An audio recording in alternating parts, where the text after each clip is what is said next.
Hello everyone, Larry Satchwell here with my garden update. I missed my April 15th date, so it's May 1st. I am so far behind in a lot of things.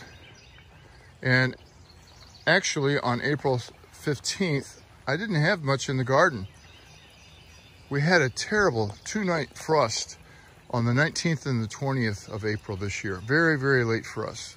I had been so busy that I didn't get around to planting any of my tender crops except for one pepper, and I covered it up, and I covered the corn. I had some corn up. This corn was about 1.5 inches, 2 inches tall on that frost, and I covered it up. The garden is a mess. I've been redoing the pond. I took out the old liner I had, which was I think about 110 gallons, and I put in this much bigger pond that I'm kind of finished with, but I still have some things to work on. This is about a 400-gallon pond. The water is just now starting to clear up. It's been going here for about 72 hours. Redid the brick, but I've got all this mess. It's kind of embarrassing to show you. I'm sure you've never been in this situation. While we're here, let's start here. The hibiscus that I didn't think was going to make it is looking great. No lettuce in here yet, but there are some tadpoles and frogs. This box is just a box of Georgia red clay. I'm not sure what I'm going to do with it yet. The water lilies need to be put in something different. I want to get them out of this cast iron pot here, and they need to be thinned out. This is a rose I got from my minister's mother. I just love this rose, and this is the really pretty time of year for it. It's climbing rose. I cut it back quite often. I don't have any flowers in here yet. The yarrow is going to bloom. Some of it's blooming on the hill. The irises have come and gone. This pomegranate is really getting out of control here. I'm not sure what to do. I don't see blooms on it, but I don't know what I'm going to do with it yet. Back to the garden. Got some great weeds growing on the sides here because I haven't had a chance to mow or weed eat. This is celebrity tomato. These are yellow crookneck squash. The experiment with the lettuce and the onions. The lettuce is doing great. I'm not sure I left enough room for the onions, but we've been having salads upon salads. My friends have been by and they've gotten some.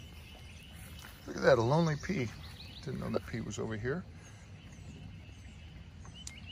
Another celebrity tomato plant. These are the peas. Some old spinach here that I need to feed to my worms. Carrots are doing great.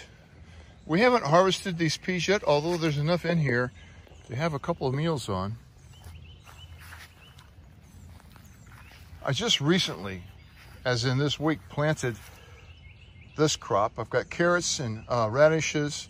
Might be a little bit late for the radishes. I've got a spinach in here that's supposed to be really late to bolt called Placo. We'll see. I put these sticks in here from the dollar store to discourage the cats. I haven't planted this bed yet. I'm going to put some zucchini and squash in here. This is the pepper that survived the frost, but just barely.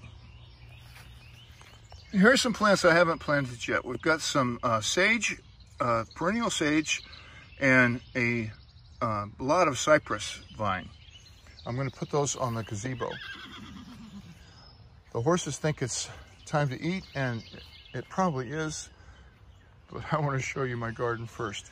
My tomato plants are really small this year. I've got Roma and black Japanese in here. They're really small because about the time things should have been planted, one of the cone owners had a heart attack and passed away. And of course, everybody was distraught, and it took quite a bit to get just over the hump of that loss in that morning, and we're still not over it. Renee Howard, she was a wonderful woman. She didn't know a stranger, and she loved everybody and gave everybody great advice as they came in. Oh, we're really gonna miss her. This is cucumber plants. I've only got 2 in so far, and I've put some zucchini in here at the same time I planted the other stuff. These raspberries are doing well. I'm looking forward to having some of them. Right here, I've been trying to feed the bluebirds. There's bluebirds in this nest box, and there's a nest box way down there next to the horses. There's a bluebird nest in there. They're showing no interest. I have some freeze dries in here now, but yesterday I put a lot of live worms on top. Of course, I think those are the dark ones in there that died. So I don't know what I can do to get those birds to eat. There are babies in this one. The other ones haven't hatched out yet.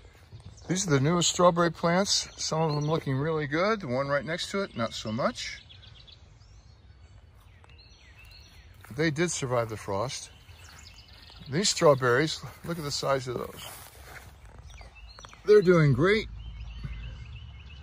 This bowl of strawberries was full the other day. I need to get the mulch in here. I'm not sure why these aren't quite as dark green as they should be. I may take it to the nursery and ask them what I should add.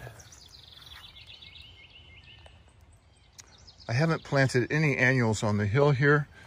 The Shasta daisies, look how short those are. They got hit by that frost. There's a lone strawberry plant, not sure where it came from. More junk to clean up. This is the echinacea, hit by frost. These are black-eyed Susans. They got hit by the frost, but they'll make it. Have a lot of those in here. And of course, all of the daffodils have gone by.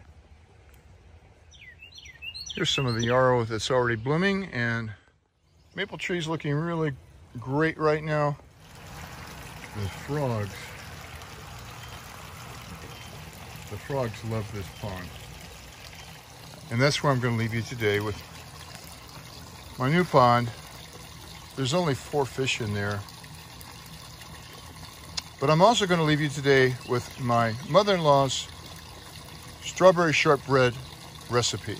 I'll put it down in the description. Everybody loved Ida's shortbread, and it is a great recipe. So if you've got some strawberries on hand, I highly recommend it. Thanks for watching.